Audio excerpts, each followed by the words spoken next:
Hello and welcome to D-Backs Dispatch. I am your host, the Internet's Gabriel, or the Internet, yeah, the Internet's Gabriel Ferrer. I am joined today by one of my favorite co-hosts, Brett. Uh, Brandon right now is on assignment in Las Vegas, and I believe he went to go see a couple of Japanese businessmen or something like that in Las Vegas. But today we aren't talking about gambling or cheating scandals.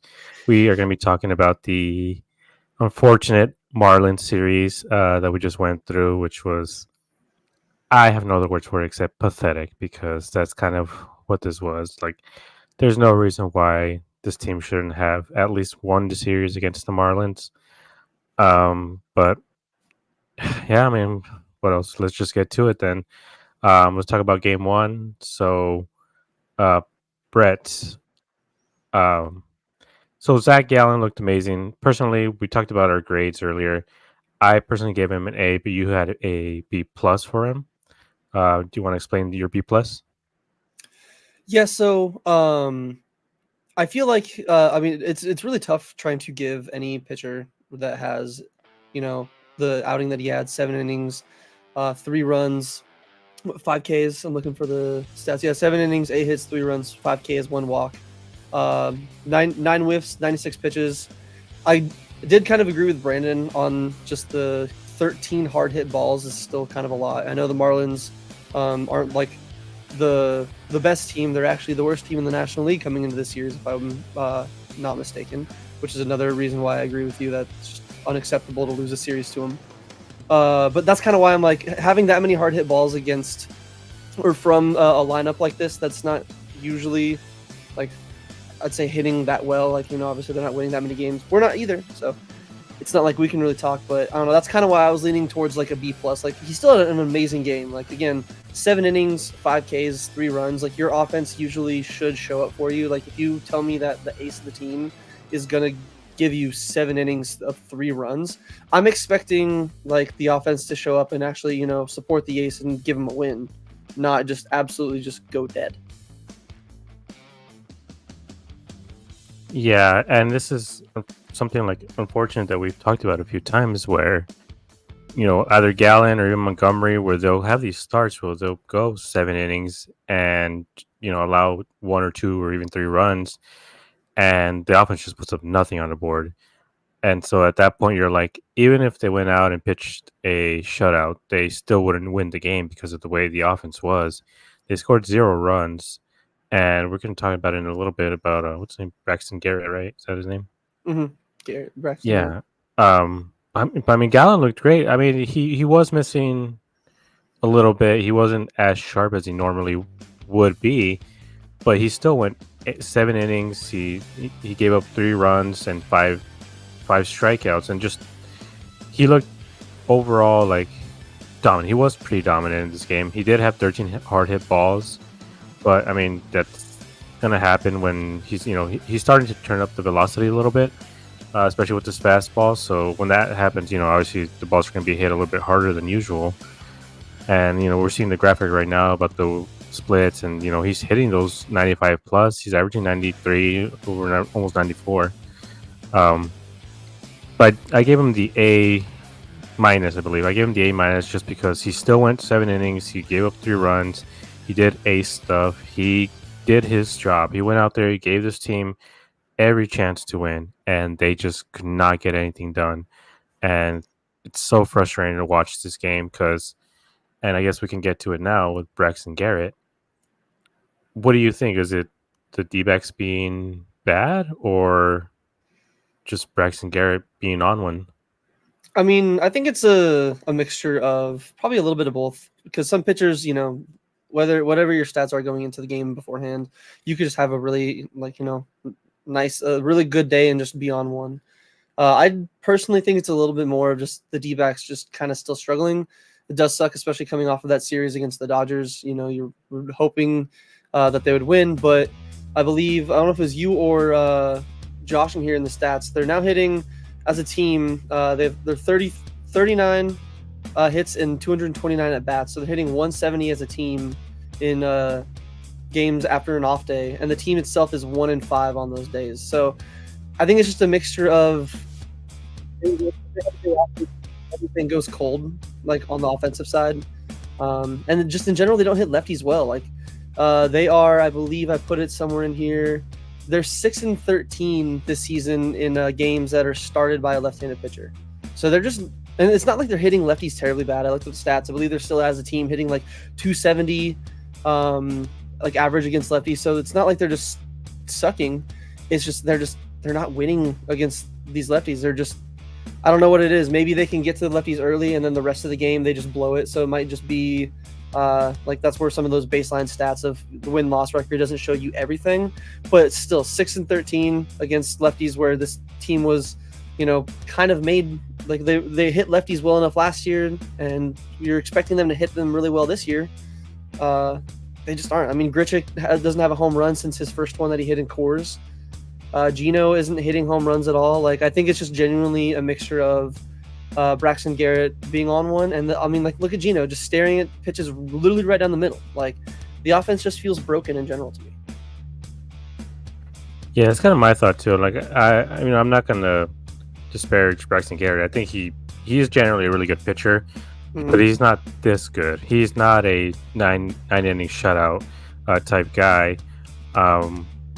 But what I noticed in this one, and the reason why I feel it was more, I mean, he did like this play specifically. Like, there were some balls that were hit straight to the defenders, but for the most part, it was just a lot of like early swinging. They would see one pitch, if that. They would swing at the first pitch or the second pitch, and they were just getting themselves out over and over again, to the point where when you reach the ninth, he only had like 80 pitches, which is, again, that's bad. You're not supposed to do that. You take 2 pitches. I don't care where they go. I don't care if they're straight down the middle. Just take 2 pitches at that point. But instead, in the 9th inning, the first 2 outs were just on the first and second pitch, and the only reason why he got up to was a 95 or 96 pitches was just because there's the pitch to Gurriel that was straight down the middle for a strikeout that the umpire didn't count, and so I think Gurriel after that saw about 3 or 4 more pitches, and it's just,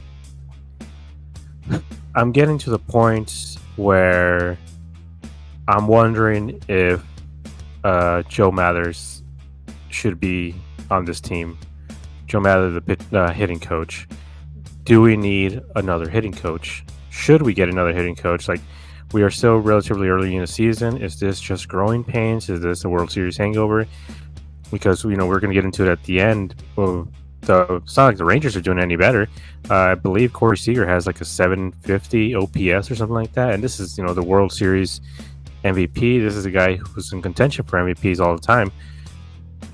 But, I mean, what do you think, Brett? Like, should that become a discussion now about getting rid of Joe Mather?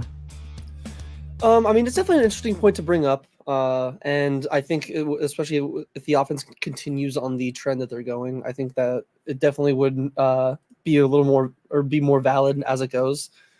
But I mean, we saw them last year, I think. And again, after what we're seeing today, I know we sent the tweet in the group chat, like, this is mostly a joke. On their day off, they're just out there golfing. Like, I know, even on my day off, I'm not always working and I'm not thinking about work. Like, that's the point of days off. I get it. But I feel like a little bit when you're in a rut like this, it's like you said in the thing, it's like, hey, focus on hitting pitch number 5 that's right down the middle and not hitting with the 5. Like, you don't need, focus on the other things. That's just mostly a joke, though. I personally still want to see them get a little bit more healthy. I know we mentioned it before, Domo and Thomas, they're not like insane hitters, so it's not like getting them back just automatically fixes the team. But again, I still think kind of like what we've already seen in general with Paul Sewald. Paul Sewald comes back in the bullpen immediately, other than Kevin Ginkel, who we'll get to, slides, kind of back into the normal form that we saw somewhat last year in the playoffs. I think that could be what we see with Domo, hopefully coming back, getting the rest of this team. Because exactly like you said, Braxton Garrett did not throw that many pitches. 80 pitches, almost 90 in like the 8th or 9th inning, unless your name is Greg Maddux, is just really unheard of in the day of baseball now. Where Perdomo's that kind of guy in the lineup where he's gonna see, the pitch as well. He might have like a quick 1-2-3 strikeout, just like a lot of hitters will, but most of the time he's gonna have a good at bat, probably gonna get to a full count, maybe get on base, but he's gonna make the pitcher work. I think getting him back could at least help a little bit. So I want to wait until we get the team a little bit more to what we expected kind of at the beginning of the season. Because I mean, at the start of the season, we were like, wow, this offense is great. Like this team is hitting the cover off the ball. They're putting up runs. Like this is what we like to see.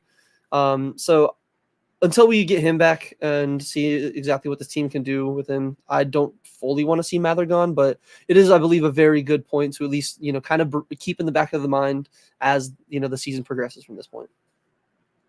Yeah, and I mean, you do bring up a good point, and I feel like that's maybe when we have to have the serious discussion about it once Domo and Alec come back, because they do take pitches, both of them. Alec, will ground out a lot of the times, but he's still seeing 5-6 pitches per at bat. Same with Perdomo. He always, it seems, every single time he has a 3-2 count on him. So when they get back, I mean, it's not just the offensive stuff. Like they provide really good defense. So like if Thomas makes a great play in center to end an inning, like that is going to energize the team. That's going to energize them when it's their turn to bat, and it's going to lower the morale a bit for the other team as well. So, and also, we always talk about the the vibes and stuff like that.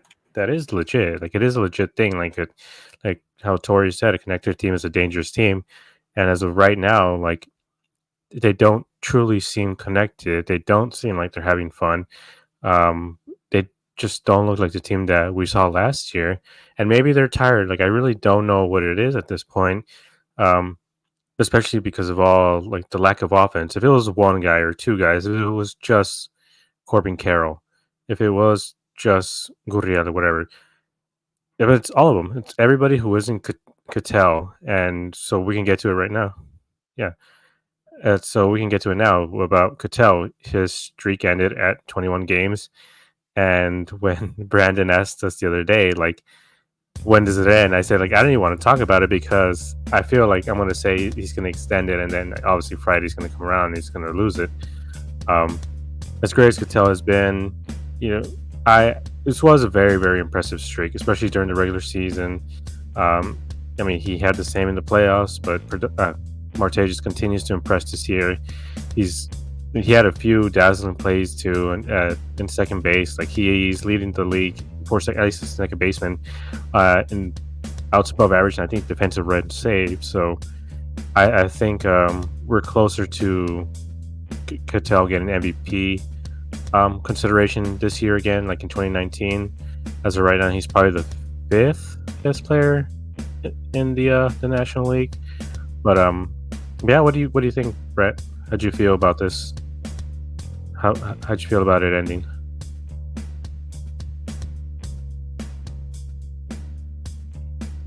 Are you muted, Brett? I was muted. Sorry about that. It is unfortunate seeing just basically any hitting streak end. Like we always want to see our guys doing good, especially with the going into that series against the Marlins. I was kind of hoping that we could see extended through those 3 games. But just in general, to get a base hit in 21 straight games is really hard to do. Like we don't really see many hitting streaks get into like the 15s and 20s. Like that's why the whole point of Williams' hitting streak was insane, and that's why I believe Josh eventually has like the graphic. Like there's been a decent amount of hitting streaks for the Diamondbacks like in their career. And 21 is still impressive. Like Womack getting it 24 in 2000, Goldie getting his 26 from the 13 to 14 season. But most of those, like Gonzo's, Womacks, and Bautistas, those were, I'd say, like the juiced ball like era. So like maybe you could be a little bit like, oh, like it makes a little more sense where, even still nowadays, still hit with how hard pitchers are throwing and with just how hard hitting in general has become in baseball. 21 straight hitting streak is just really impressive. Like I know it sucks it ended, but you want to be happy that it happened. Yeah, and this is definitely one of those things where when it ends like this, you just think about, oh, go get another hitting streak going. And unfortunately, he hasn't. He's gone hitless, I believe, in these last 2 games, 0 for 10, 0 for 9, or whatever it's been. Mm. But I mean, it's a great way to start off the year for him. 21 games straight with the hit. He's still looking locked in, despite these last couple of games, he's still looking really locked in. And like you're saying, it's with how impossible hitting is and always has been in general. nowadays when you have a guy throwing over 100 with so much movement, like the fact that he's able to get a hit in every single game, it's so impressive. And even at the end of that game on Friday, it was one of those things where I was like, when he did bet at the end of the game, or in the eighth inning, I was like, is he gonna get it? Like, I feel like he might. Like at that point, like you're so used to it and you believe in him so much that you're like, I feel like he might actually pull this off. And unfortunately, he just grounded out or whatever it was. But still, hats off to Cattell. He's been having an impressive season. We're happy to have him healthy. Unfortunately, he's the only one doing anything at all at this point. But it is what it is. So that was game one. They lost 3-0 in a pretty pathetic offering. So now we move on to game two. So their lone win this time. Jordan Montgomery started the game. He had 6 innings. But he did allow 9 hits, which is a lot, especially to this Marlins team. 1 walk, 2 earned runs, 4 strikeouts. And impressive. What impressed me most was the 77 pitches only. He probably could have kept going. I don't know why he was taken out. I can maybe think about not. One name, Tori. I mean, that's honestly, that could be it. Could be Tori. It could just be the fact that they were starting to hit him a little well. Like that one that Jazz, like, because again, I know you'll probably get to it and we'll talk more on it later. If it wasn't for that really clutch relay and tag and challenge, there's a good chance that Monty leaves that game with the game tied. Like they were starting to hit him pretty well in that 6th inning there, so I could kind of understand it. But I do agree on 77 pitches. That was really efficient. Yeah, I mean that's who Montgomery has been since he's came over, and throughout his career, he is Mr. Efficient. He's going to get you 7 innings on 80 pitches. So as the season goes on, I would like to see him go a little bit longer, especially to give rest to our bullpen arms. But good news is his velo's at 94. Like he's looking really good. But if you want to talk about the relay, that thing was so freaking nice. That was probably like the one real highlight of this series, especially because they had to challenge it. What did you think it was safe at first?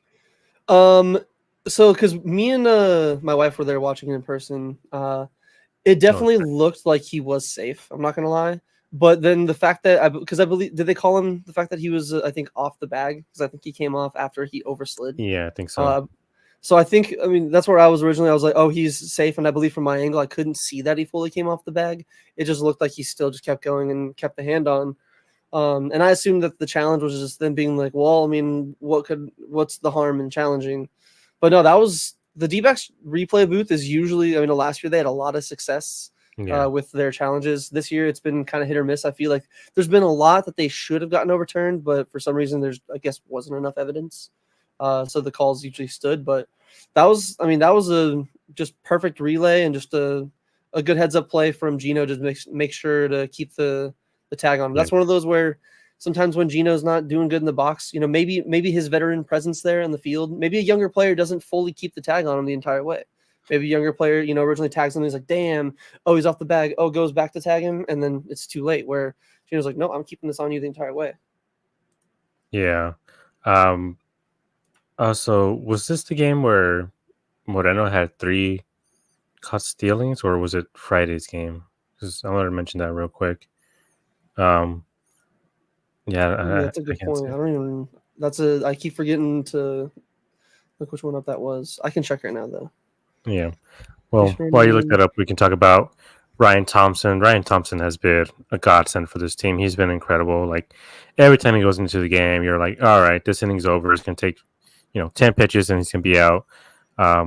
So up to the year, he's 2-1 with 7 holds in 21 games. He has 22 pitches at just 2 walks so far, which is crazy. And opponents are batting 210, 229, and 272. So the few times where he does allow a hit, it's a lot of singles and it's a lot of ground balls that just get through the defenders usually. So the May stats for him is 2-0 in 9 games. 10 innings, 10 strikeouts, opponent slash 237, 237, and 368. So, and Ryan Thompson has been truly on one. He's looked amazing. What do you think? What do you think about how he's looked, Brett? Yes, kind of like what you were saying with this team, killing my sanity. I fully agree, man. This is getting insane. Yeah, Ryan Thompson's just. I'm thankful that the Rays let him go last year. He's been genuinely, other than Paul Sewald, probably the biggest change and biggest blessing to this bullpen. Like, he just genuinely insane. He's not out there.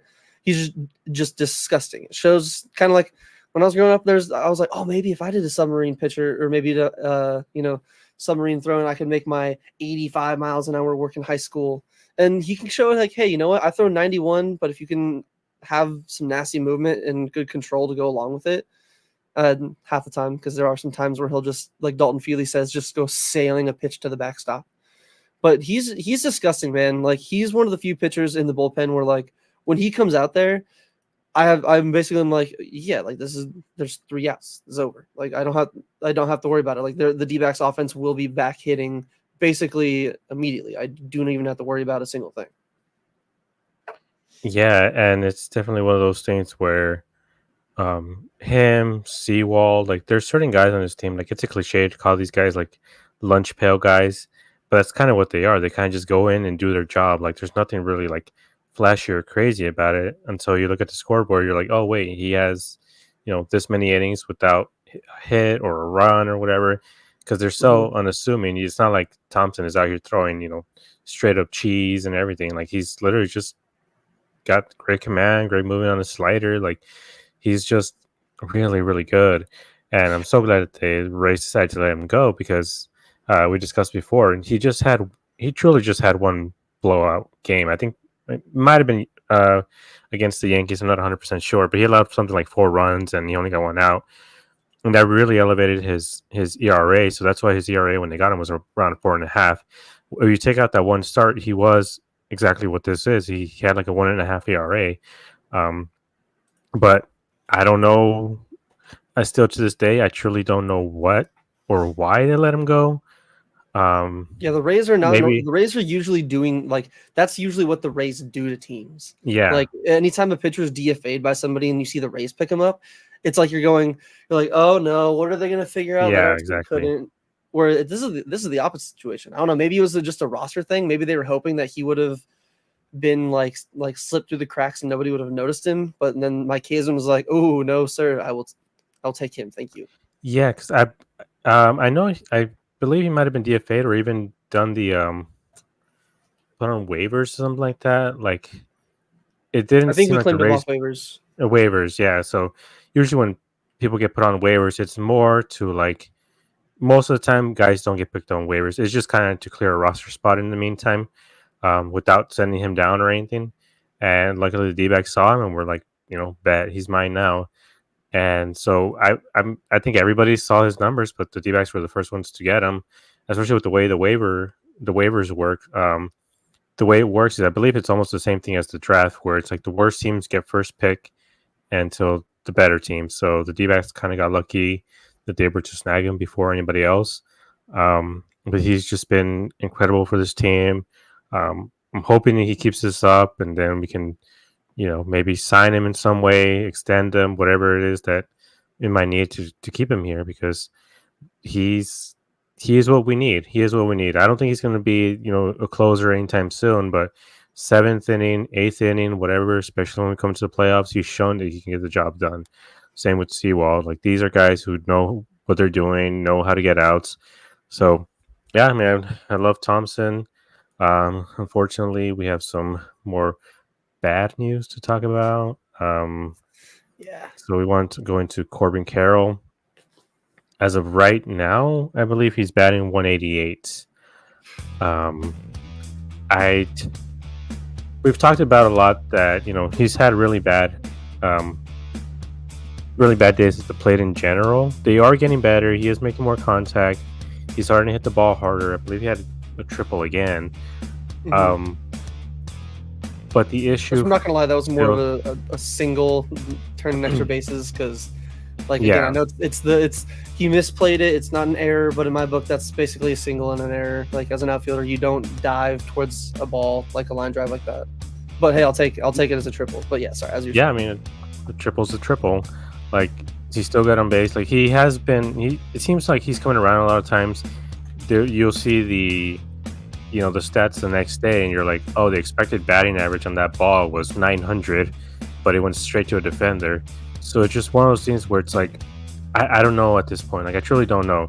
Is it his eyes? Is it his swing? Is it that he's not able to hit fastballs? Is it just the fact that he's getting unlucky? Because I mean, we've seen this before. We saw it even with in 2021, I believe we saw it with Christian Walker, where he was just barreling balls left and right, just hitting it so freaking hard. Exit velocities of 110 plus, and they all went for outs. Like midway through the season, he was batting 150, and we're like, do we send them down? Like, this whole.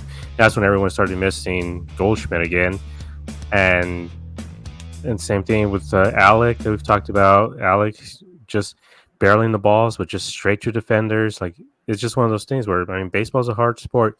There's a great breakdown video going at Chris Davis when he had his 54 consecutive um, plate appearances without a hit.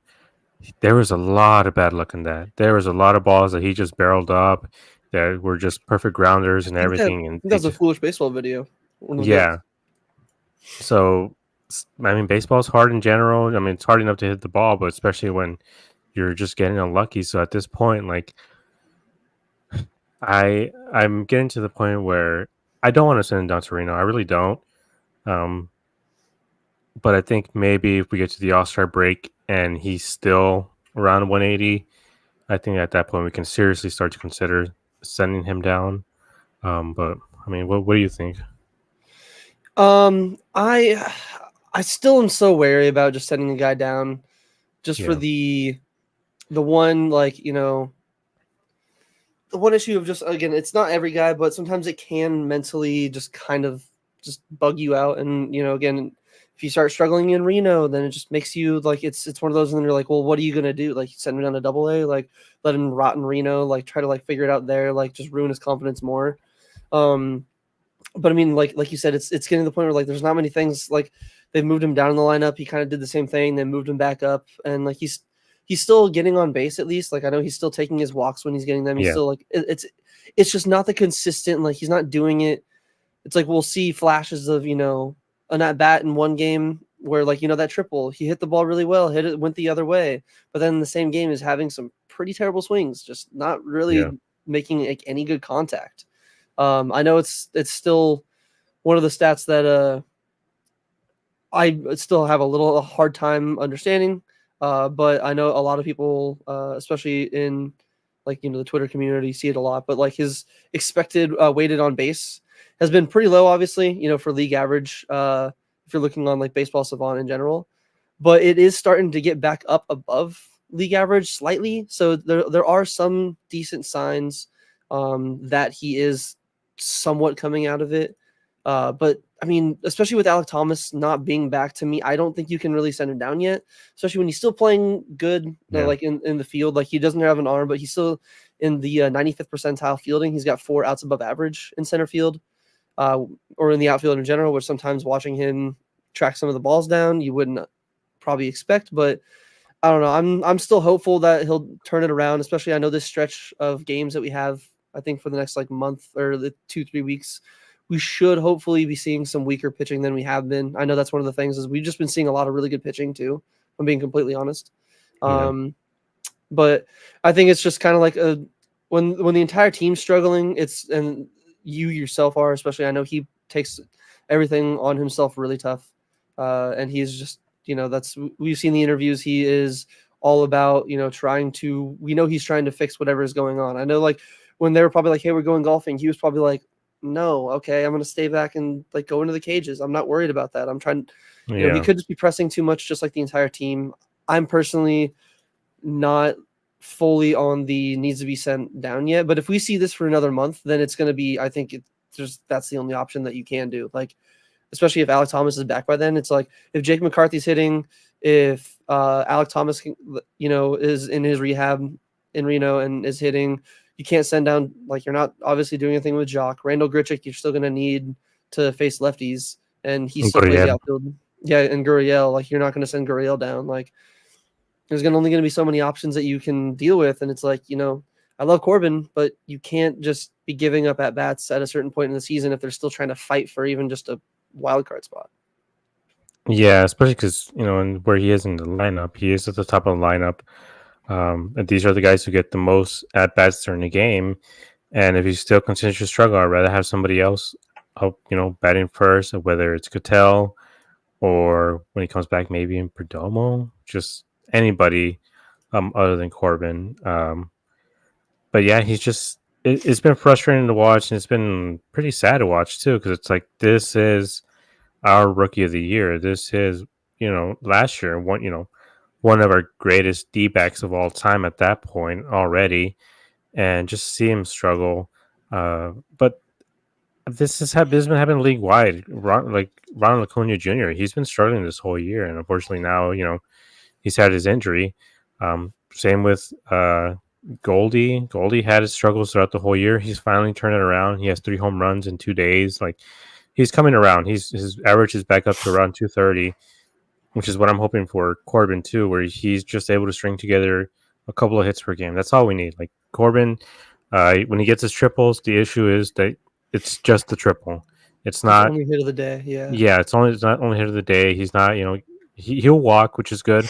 But he's not getting a ton of hits like he was last year. There's not really the 3 for 4 games that he was getting, 2 for 5, whatever it is. It's a lot of 1 for 4s, 1 for 5. So I would love to see that turn around. Hopefully, in some of these upcoming series, he's able to, maybe face, pitching that isn't amazing. But we've also faced so many lefties.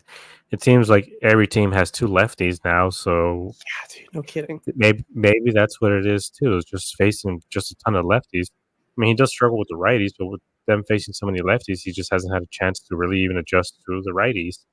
But yeah, hopefully, uh, I don't want to keep bringing that up, but Carroll, like, he's going to be a talking point until he turns it around. So, No, I agree. It's like you can't just ignore it. Like, you can't just like be like, I don't see that. Everything's fine. You can't be that meme of the dog in the coffee house with everything on fire. Like, this is fine. You gotta talk about the elephant in the room. Yeah, I mean, a lot of people have been talking about it too, like his struggles, but at some point he has to, put up or shut up at this point. Like, we're getting to the point of the year where there isn't as much room for error or as much room for growth. Like, we're 50 games in, we have 110 to go, which is still a ton of games, obviously. Yeah, they can still turn it around. I still believe. They can still turn it around. We're 4 games under 500 at this point with the way these series has gone. Still 2. But I think we're still 2 under 500 now. Or are we are 3. 3. Back to 3 now. That's right. 3 games, 7 games behind the Dodgers, and I believe 2 games, 1.5 games behind the wild card. So obviously, hope is still not lost. They just got to string together some wins, and they're back. Suddenly it's like that meme. It's like, we're back. It's over. We're back. It's over. We're so back. It's so over again. So hopefully we're able to turn it around a bit. But Corbin, we love you, but we got to do something about this. All right. So transitioning to our next topic of discussion, which is what we saw in this game, which was the early backs. They put up 3 runs in the first 2 innings, and then they just completely got shut down after that, which is what we've seen this year. Last year, they were the answer backs because they were complete garbage the first half of the game, and then they turned on the Jets and scored a bunch of runs and became the answer backs. But now they have been the early backs, so they'll put up 6 runs in the first inning and then do nothing the rest of it. So as the question says here, like, do you think this is a sustainable model? Like, can this be a way for them to have success, not just early in the season, but coming into the playoffs?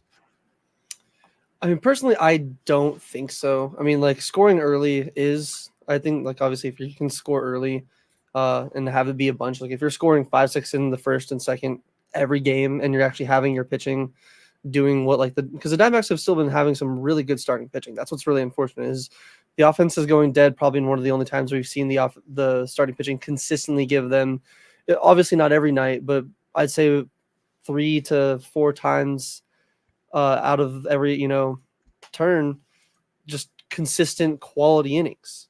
And if the offense is just putting up 1 or 2 in the first and then dying the rest of the way, I personally don't think. I mean, we're seeing it right now. Like they're 3 under 500. They're struggling to even get back to 500.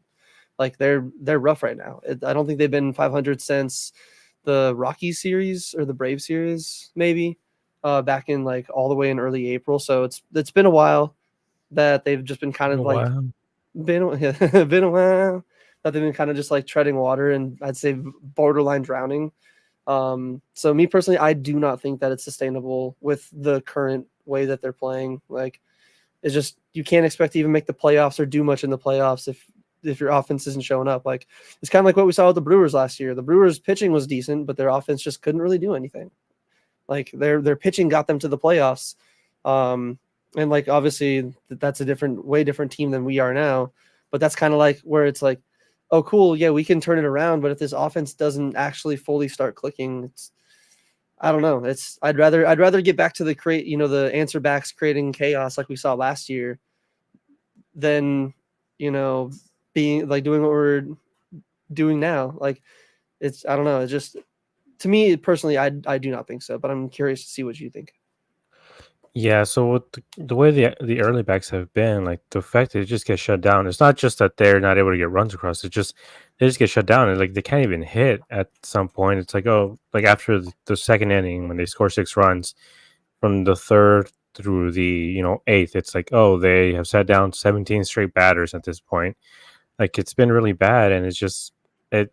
If at any point the other team starts scoring runs too, what do you do then? They can't come back and answer back anymore just because that's not who they are this year. So they punch first, they get punched back, and then what do? They kind of just lie there and take it at this point. So I don't think it's sustainable at all, especially once we get to the later part of the seasons when everyone's tired, everyone is fighting, and they're looking up at the standings, and they're a couple games away from a wild card spot. So I would prefer if they're able to put up 6 runs, but doing a couple of runs in the first, a couple of runs in the fifth, and the seventh, whatever it is. But you need to be able to space out these runs because, as we've seen too, it's not just that they score 6 runs in the first; it's that those 6 runs that they score in the first are the only runs they score in the series. Because in the other games, they might score 1 run, then the next game 1 run again. So that's why I truly don't think it's sustainable at this point. I don't think they're going to be able to make the playoffs playing this way. Especially like you just mentioned, the starting pitching. Starting pitching in this series went 17 and 2/3. They allowed 5 runs, so they averaged 5 and 2/3 innings, and they allowed 3 runs. 5 and 2/3 with 3 runs is amazing. That's what you want out of your starting pitchers. And with the bullpen, for the most part, they completely shut down, except Ginkgo, which we'll get to in when we're talking about Game 3. Um, they were completely dominant as well, but the offense just didn't show up. They scored 4. I think Gabe froze for a second. Oh, Gabe out for a second. Well, while he's reconnecting, there's actually a great 4 runs in point. 3 games. Oh, there he is. That's about 1 run. There he is. Am I back? Yeah, You're sorry. back. Yeah, you're back. You good? So yeah, one of the Okay. because Yeah. in your point that you're making, you asked like when they punch and then the other team punches back, like what do you do then? There's actually a great tweet from I believe it was Jack Summers that Josh has queued up here. Like they don't do anything when they get punched back. Like when they're down by 2 runs or more, this team is 1-22. Now 1-23 after that loss on Sunday, but like I mean, again, last year they were 20-67, so it's not like last year they were much, I guess, better, which is funny because I guess we called them the answer backs. But I don't know. It's rough to see them just die. They're like we said it in the beginning of the year, kind of as a joke, but they're genuinely like there's no more answer backs. They're just genuinely the lay down and Diamondbacks. Yeah, I mean, you're saying that 20 and 67. I believe that's 1/4 almost, 25%. Right now they're 1 for 23. That's like you're talking about decimal points. You're talking about like point Yeah, oh something. Like this is that's really bad. Um, but I just this is who they've been all year, and we've talked about it. It's like who is this team? This team has no identity other than the lay down in Diamondbacks because there's games where they look like they're the greatest team in the world, and then they have games where they score 0 runs, and I think Josh did the math here, 0.04%. oh, good lord. What is that So it's online just accounting grade in college? Good lord. yeah, that's my KD ratio. But it's just with how bad they've been, it's frustrating to watch. And at least with the answer backs, what was exciting about them is throughout the whole game, you were like, damn it, just slamming, being a Kyle, punching walls, throwing stuff at the TV. And then the sixth, seventh inning came around, and you're like, all right, we're back now. This is who we are. I know who I am. And then it would end up being fun to watch. And then, you leave the game, you're excited. And this time, with how early they score, even though they win, it's really not as exciting because at that point, you're just frustrated because it's like, you know, bases loaded, no outs. It's like, all right, it's the seventh inning. They haven't scored since the first. And then it's just pop up, strikeout. And then it feels like completely deflating the way that they've been playing. So even though they win, you're still kind of like not as satisfying to watch this team win anymore. Yes, I'm curious. Like, obviously, like I don't have the time to do the deep diving on the math for last year, but with that like 20-67 whatever record, I'm curious how many of those games were obviously attributed to the bullpen blowing up. Yeah. How many of those where the team was down by a bunch ended up coming back, making the game at least close, at least like you said, at least being interesting. You had a reason to still watch. Like, yeah, they might go down by 5. They'll probably put up like 3 or 4 in one of those random innings, and yeah, they might still be down by a run, but they'll keep the game interesting. They'll keep the game for a reason for you to watch. Like, actually, you know, show some life. Where this year it's like, there's been a few of those cases this year. I'm not gonna say that all of those 23 losses have been just them genuinely just going down, laying down, and just going to sleep.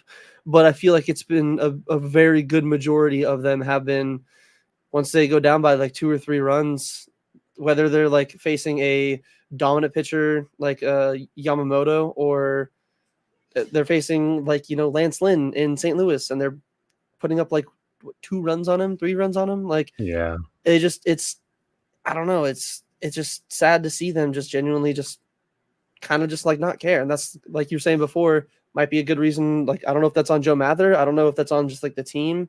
I don't know what that's if they're all just mentally in their own head. Like, I'm not sure. Yeah. Yeah, I think at this point we're looking for answers, that aren't there. We're asking questions for answers that, just don't exist at this point. And Tori's just gonna say the same thing, like, yeah, we're frustrated, but we're gonna, get back on the horse and blah blah blah. And it's like, at what point do we start making any sort of real moves? Like, do we bring in somebody else? Do we call up guys in Reno? I know we've talked about certain guys in Reno who are killing it right now, like, because Gino, again, yeah, I mean, his average is down to like 220 or even a little bit below. Like, he's not helping at all. He's been playing good defense, but at this point, I'm like, Emmanuel Rivera is having a better season than him. Yeah, you're not wrong at all. So it's been very frustrating. But on to another frustrating game number 3, where they lost 3-1, where they didn't score until was the 9th inning. But bright spot, Blake Walson makes his major league debut. He goes 4 2/3. He allows 4 hits, 1 walk, 4 Ks on 65 pitches. He has I don't 8 think it was his whiffs. debut, actually. I think No, was it? I think that was a typo. Yeah, I think he pitched earlier. I think in May in like a spot start for like I think the Dodgers, against the Dodgers. Oh, yeah, that's right. Yeah. All right, so 4 hard hit balls, which was great to see. So he had 65 pitches through 4 2/3. And Tori, he took him out. What do you think was going through Tori's mind as he took him out? I mean, I think it's rough because it's not like in the case of when he took out Monty after a 77, where he was pretty deep in the game, had some hard hit balls.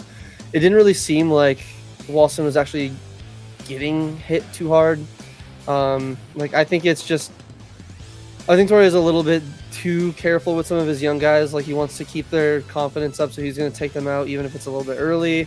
Where to me, I'm like, I mean, yeah, but like let them stay in the game, kind of build that confidence. No, oh hey, just because I get in a little bit of trouble, I'm not getting the ball taken away. Like I'm gonna get this guy out. And again, this is Blake's second start in MLB, so personally wasn't too surprised. I can, I guess, somewhat see Torey's, I guess, thought process in it, if it being like that. Like, I believe being the third time around, or at least starting to get close to the third time around. So I can somewhat understand it, but I mean, it still does suck because it's like, dude, like at some point you can't just baby these dudes, the entire way. Like you can't gas the bullpen up every single time because the more innings for the bullpen, like there's only so many guys in the up back there that you, like we talked about, that are locked down, that we're really confident in seeing and knowing like, hey, like, this inning's going to go clean.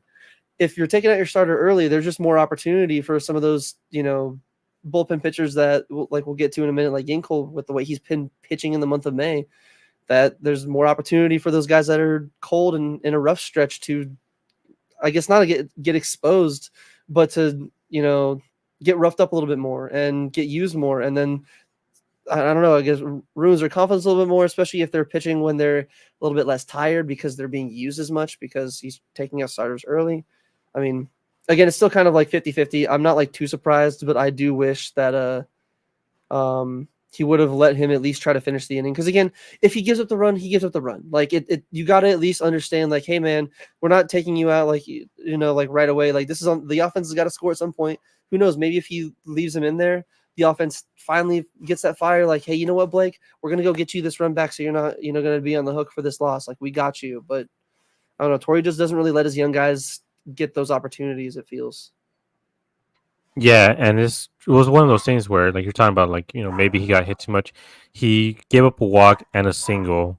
Then he got the ground out, and I believe he got a double play. It's not like it's not like he was laboring as much as I thought he was until I saw like the box score and the replay, and I was like, he was going fine. Like, why not just leave him out for the fifth? Because he was facing Josh Bell, which Josh Bell strikes out like crazy. Like this guy will swing at anything. So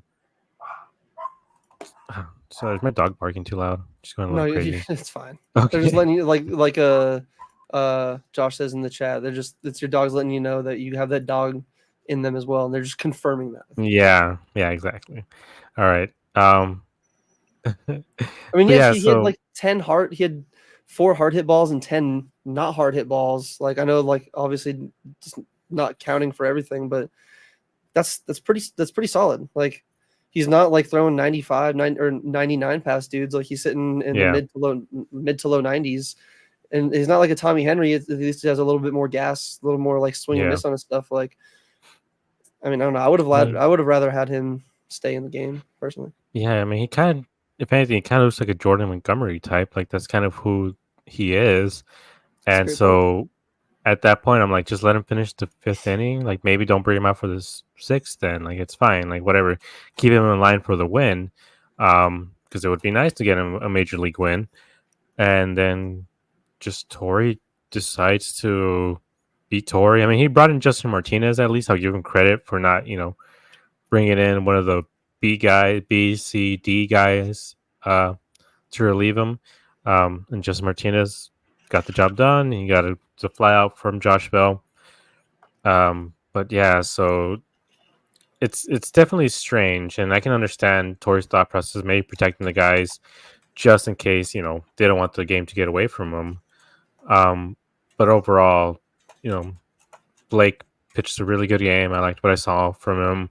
Hopefully he can stay up for a little bit because as of right now, there's truly no real news on Merrill or Erod. I think the last thing we found out about Merrill was just that the imaging showed, that he was healing, but still it seems like we're a bit of ways from him coming back and from Erod coming back. So Blake, I mean, this is his shot in the show what he has. Maybe he can stay up there with the way Ryan Nelson has been struggling. So it's on Blake right now. So I'd be okay with it. Hey, like I said before, I love me a good lefty. I love yes, me a good lefty. yeah. So we're gonna transition now to talk about one of the lowlights, Mr. Stinky Ginky. And usually when we say Stinky Ginky, we mean he is throwing the nastiest, uh, was it sinkers, sliders, freaking what, literally whatever the hell he's throwing out His there. curveball, that his slider, that I swear to you Yeah, looks like a curveball. I don't know how it's classified yeah. as a slider. So usually we mean that in a positive way, but he has not been good as of late, and it's been the last month. So he was pretty good throughout the early part of the season, but this month he's just not been able to get the job done. He always keeps getting two strikes, and then they hit him or he walks him or whatever it is. Like he has not looked sharp. And this, I believe he got the loss in this game, although he technically didn't allow a run. Weirdly enough, he allowed 3 runs, but it wasn't earned because of an error by, I believe it was Kevin Newman, right, the shortstop.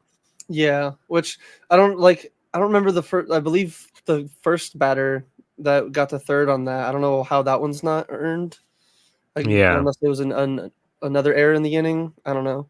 Maybe they just classify that as if Newman gets that play, he gets out of the inning. None of those runs like count. I'm not totally sure. Yeah, it was a little bit weird that he didn't get any earned runs on that. yeah, and we have some stats right here. Is that he's allowed five, and he's allowed runs in 5 of his last 8 appearances in May. He has 7 innings and a third, 14 hits, 9 runs, 6 earned, 1 home run, 2 walks, 6 Ks, which is not what you want to see. He has less strikeouts than innings pitched, which is not what you want out of a guy who can, has nasty stuff. And he has an ERA of 7.36 this month, and his ERA from May 5th to as of today went from 2.57 to 4.43. So almost doubling his ERA at this point, and opponents are batting 400, 421, and 571 with the 991 OPS.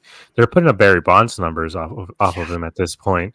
Um, I don't know about his options, but do you keep him up and let him figure it out, or do you try to send him to Reno and figure out whatever it is that he's having issues with?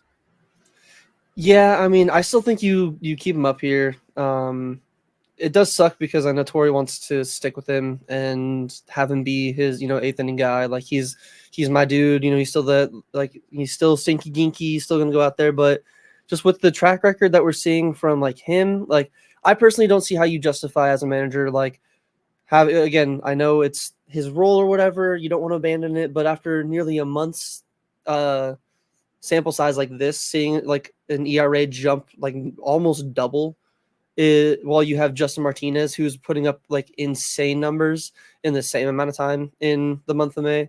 Like I believe we'll get to him, but Justin Martinez's numbers in May that Gabe will mention later, just disgusting when you compare them to like not even just Ginkle, but any pitcher in this Diamondbacks bullpen.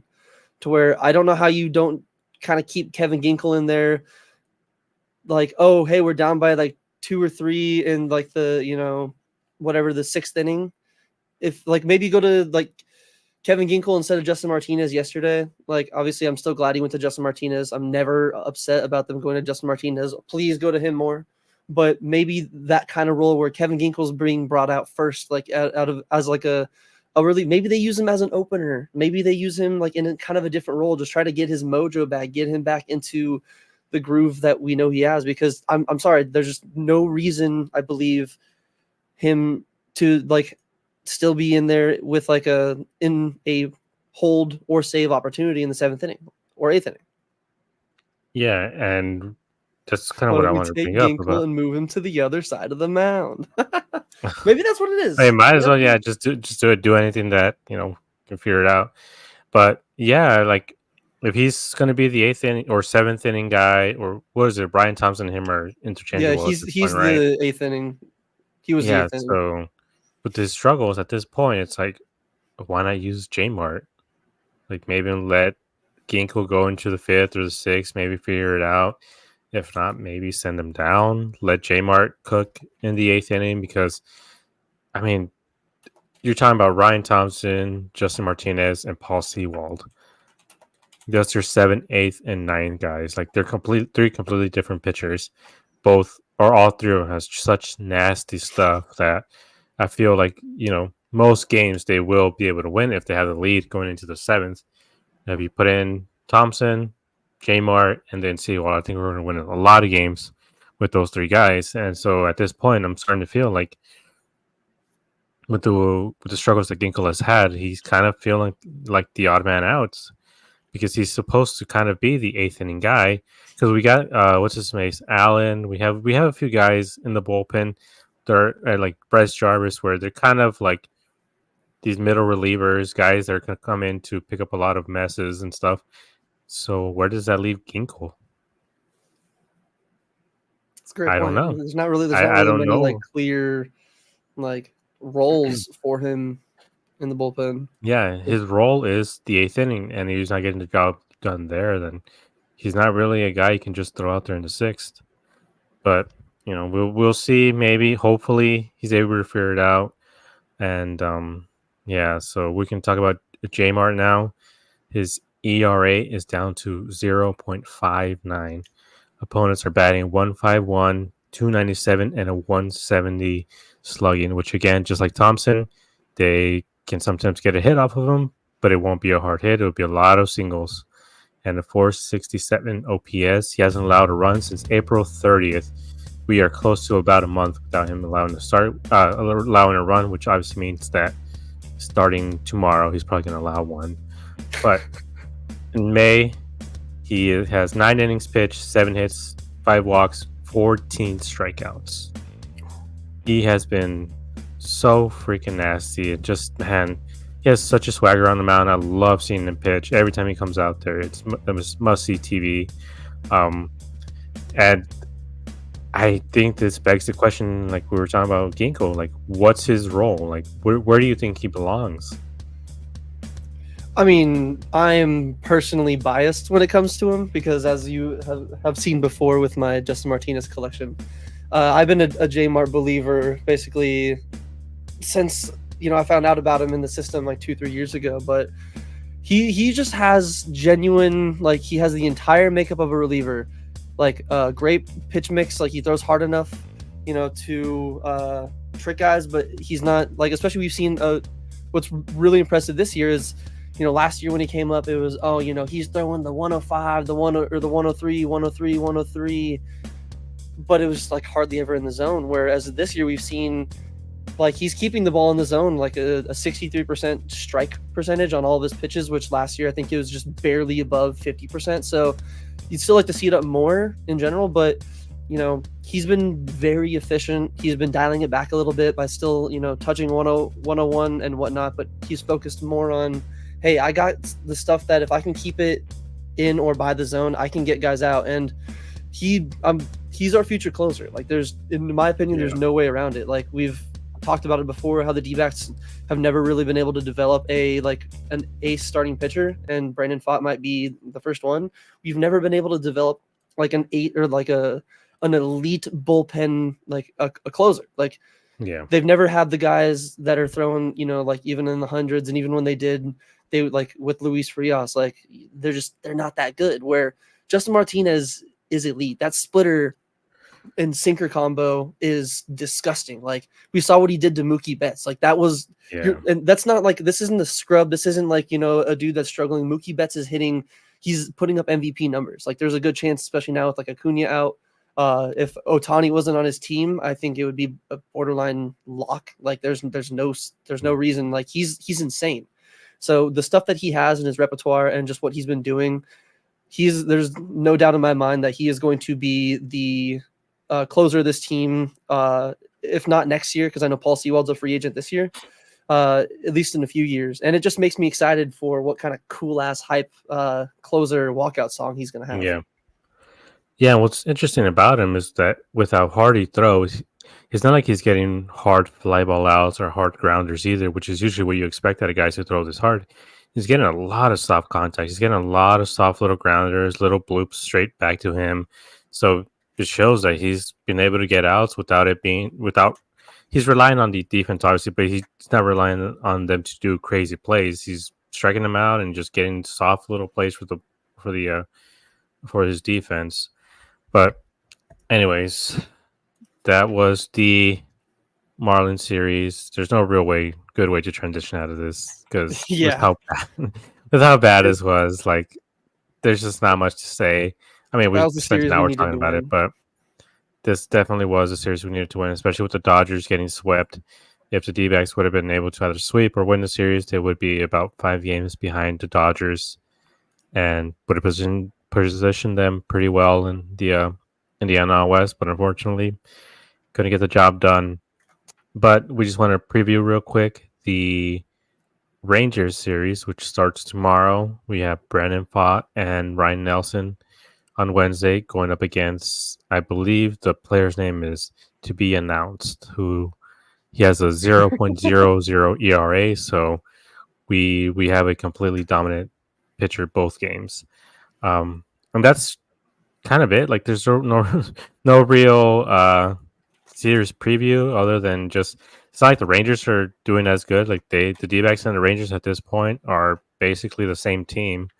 Um, they both are having issues with the offense. They have good pitching, but just the struggles on offense and everything's contributed to them not being able to really get ahead the way they were expecting to. Yes, I mean, I'm still gonna have Vietnam War flashbacks whenever I turn the game on and I see them playing in the Rangers ballpark. I'm just gonna be thinking Yeah. about Game 1 of the World Series all over again. But yeah, I mean, I just hope that I just hope that he can, or the team can just somehow get hot. Like it sucks because the Marlins are not like the best. They're not even really a good team, and we couldn't take advantage. So it's always, I feel like every season or every series that we go in against a team that's just either on a slump or under 500, we're just constantly saying, "Oh yeah, hopefully they can actually like take this series and use this as a jumping pad," and they never do. Like I'm gonna sound like a broken record. I hope they do it this time, man. I hope they do it. With our luck, the Rangers are probably going to randomly start two lefties. So not only does Corbin face two lefties, but Jock won't even get to start. Who's like one of our hottest hitters. But I don't know. I'm just trying to be less pessimistic and be more, glass half full kind of guy. Because this season has been pretty rough, and I would like to see it turn around soon. Yeah. All right. So I believe we have triple play trivia, right? Is Tory this to extension? end the show, or did we want to talk about Tory? Wait, Tory? Wait, what do you mean? What did you say about this? Or like? Did you sent me something about in Discord? Oh yeah, sorry. In the dispatch Discord, it was basically just a Justin. It was a screenshot of Justin Martinez's Savant page. I was just before we went, I wanted to put that up there as like a hey, you know what? The series wasn't good, but at least here's some good to look at. I gotcha. Well, I've got something fun to end with here with triple play trivia. So let's get started with that.